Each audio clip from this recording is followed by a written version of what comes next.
Student आइए यहाँ पर और कुछ मैथ के महत्वपूर्ण प्रश्न हल करेंगे हम। ये प्रश्न आपकी आगामी परीक्षाओं के लिए अति महत्वपूर्ण हो सकते हैं।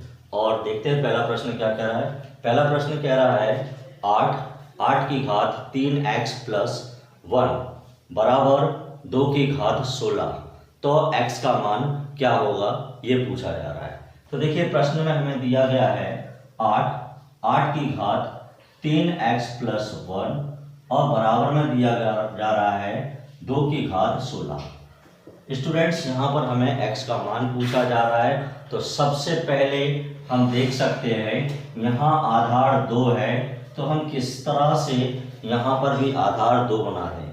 तो देखिए यहाँ पर अगर हम 2 की घात यहाँ 3 लिख दें तो फिर से ये 8 हो जाएगा और ये घात 3x प्लस 1 है बराबर में 2 की घात 16। अब अगर हम देखें तो यहाँ पर 3 का गुणा होगा तो ये हो जाएगा 3 का 9x प्लस 3 बराबर 2 की घात 16। स्टूडेंट्स अब यहाँ पर आधार समान हो गए हैं तो घातें भी क्या हो जाएंगी, समान हो जाएंगी।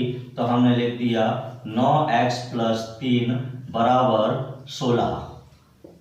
9x को यहीं रखेंगे, 16 यहाँ रहेगा, 3 यहाँ पर प्लस में है माइनस में हो जाएगा स्टूडेंट्स, तो यहाँ पर हो जाएगा 9x बराबर 13 और x को यहीं रखेंगे और 13 और यहाँ पर जो 9 है वो गुणा में है तो यहाँ भाग में आ जाएगा। अब इसको हम कैंसिल बस नहीं कर सकते हैं, इसलिए हमारे इस प्रश्न का उत्तर हो जाएगा 13/9 और विकल्प हो जाएगा इसका उत्तर सी। आइए स्टूडेंट देखते हैं अगले प्रश्न में क्या कह रहा है। देखिए अगले प्रश्न में कह रहा है 5 वर्ष के लिए मूलधन और साधारण ब्याज का अनुपात 10:7 है, तो ब्याज की दर ज्ञात करना है। तो देखिए यहाँ पर समय हमें दिया गया है 5 वर्ष और हमें मूलधन और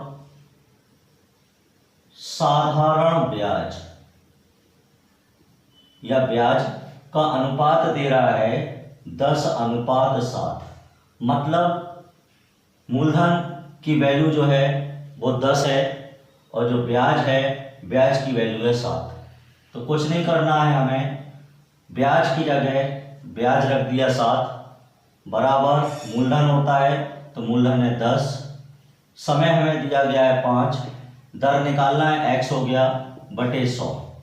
ये 0 से ये 0 कैंसिल हो गया, ये हो गया 5 एकम 5, 5 दूनी 10, 2 यहाँ भाग में है तो वहाँ गुणा में हो जाएगा, तो ये हो गया x बराबर 14। मतलब इस प्रश्न में जो दर निकल कर आई वो निकल कर आ गई है 14% और इस प्रश्न का उत्तर हो जाएगा विकल्प डी।